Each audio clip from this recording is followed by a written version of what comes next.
सनातन धर्म में शंकर जी को संहार का देवता माना जाता है। भगवान शंकर जी सौम्य आकृति एवं रौद्र रूप दोनों के लिए विख्यात हैं। शंकर या महादेव आरण्य संस्कृति को आगे चलकर सनातन में शिव धर्म या शैव धर्म नाम से जाने जाती है, इनमें सबसे महत्वपूर्ण देवताओं में से एक हैं। वे त्रिदेवों में एक देव हैं। इन्हें देवों के देव महादेव भी कहते हैं। त्रिदेवों में भगवान शिव संहार के देवता माने गए हैं। इन्हें शिव, भोलेनाथ, शंकर, महेश, रुद्र, नीलकंठ, गंगाधर आदि नामों से भी जाना जाता है। तंत्र साधना में इन्हें भैरव के नाम से भी जाना जाता है। शिव अनादि व सृष्टि प्रक्रिया के आदि स्रोत हैं और यह काल महाकाल ही ज्योतिष शास्त्र के आधार हैं। शिव का अर्थ यद्यपि कल्याणकारी माना गया है, लेकिन वे हमेशा लय और प्रलय दोनों को अपने अधीन किए हुए हैं। भगवान शिव को रुद्र के नाम से जाना जाता है। रुद्र का अर्थ है रुद्र को दूर करने वाला, अर्थात दुखों को हरने वाला। अतः भगवान शिव का स्वरूप कल्याणकारक है। पौराणिक कथाओं के अनुसार भगवान शिव के 19 अवतार माने गए हैं, परंतु बहुत से भक्त यह जानना चाहते हैं कि शिव का सबसे शक्तिशाली अवतार कौन सा है। तो आज इस वीडियो में हम बात करेंगे शिव के सबसे शक्तिशाली अवतार के बारे में। परंतु वीडियो में आगे बढ़ने से पहले आप चैनल को सब्सक्राइब और बेल आइकन को प्रेस जरूर कर लें और हमारे साथ बोलें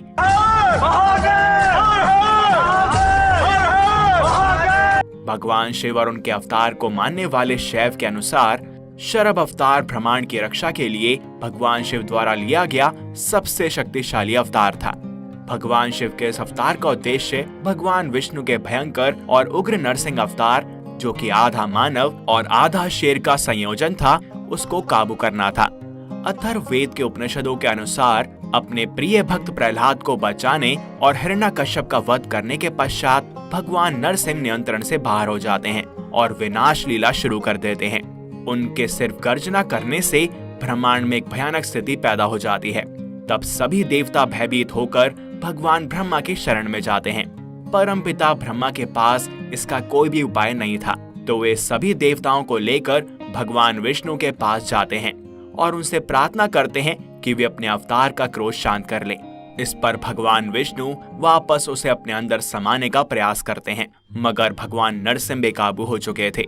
तब भगवान विष्णु ने सभी को भगवान शिव के पास चलने की सलाह दी।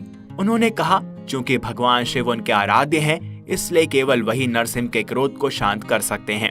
और कोई उपाय ना देखकर सभी भगवान शिव के पास पहुंच गए।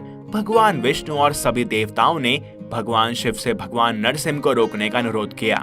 भगवान विष्णु उनसे आग्रह करते हैं कि भगवान शिव नरसिंह अवतार को अपने नियंत्रण में लाएं, जिसके बाद वे उसे वापस अपने अंदर समा सकें।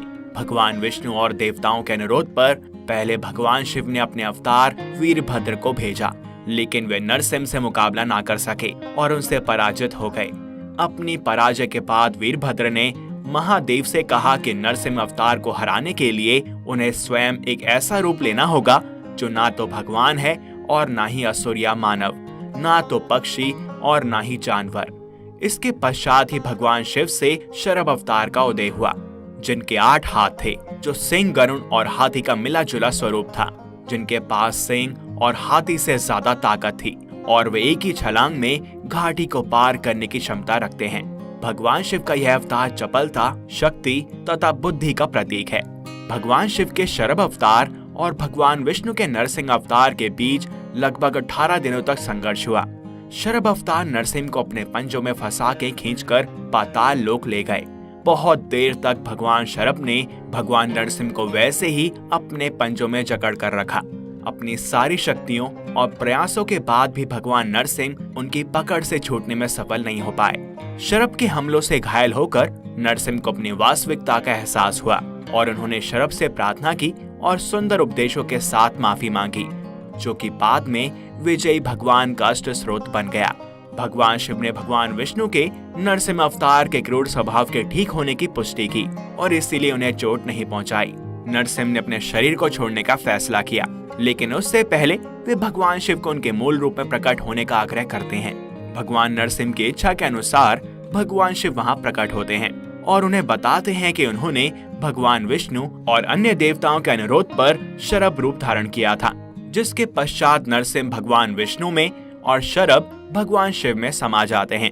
मूल रूप से यह कथा क्रोध पर विजय पाने की है, जिसमें यह सीख मिलती है कि यदि हम किसी बलशाली से युद्ध करने जा रहे हैं तो स्वयं को परिपक्व कर लें, तभी हमारी विजय सुनिश्चित होगी। शरभ अवतार के स्वरूप में विद्यमान मृग फूर्ति तथा शरभ पक्षी बुद्धि तथा शक्ति का परिचायक है। दक्षिण भारत में शिव के शरभ अवतार की पूजा की जाती है। शिव के इस अवतार से संबंधित श्रीलंका में मुनेश्वरम टेम्पल है। वहीं तमिलनाडु में एराटेसरा मंदिर एवं त्रिभुवनम मंदिर व अन्य हैं। कर्नाटक के राज्य प्रतीक चिन्ह और मैसूर यूनिवर्सिटी के प्रतीक में शिव के शरभ अवतार दर्शाए गए हैं।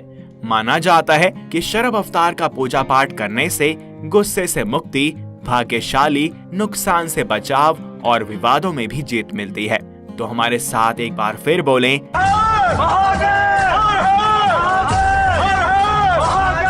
इस वीडियो में बस इतना ही। आपको भगवान शरभ के बारे में जानकर कैसा लगा, हमें कमेंट सेक्शन में जरूर बताएं।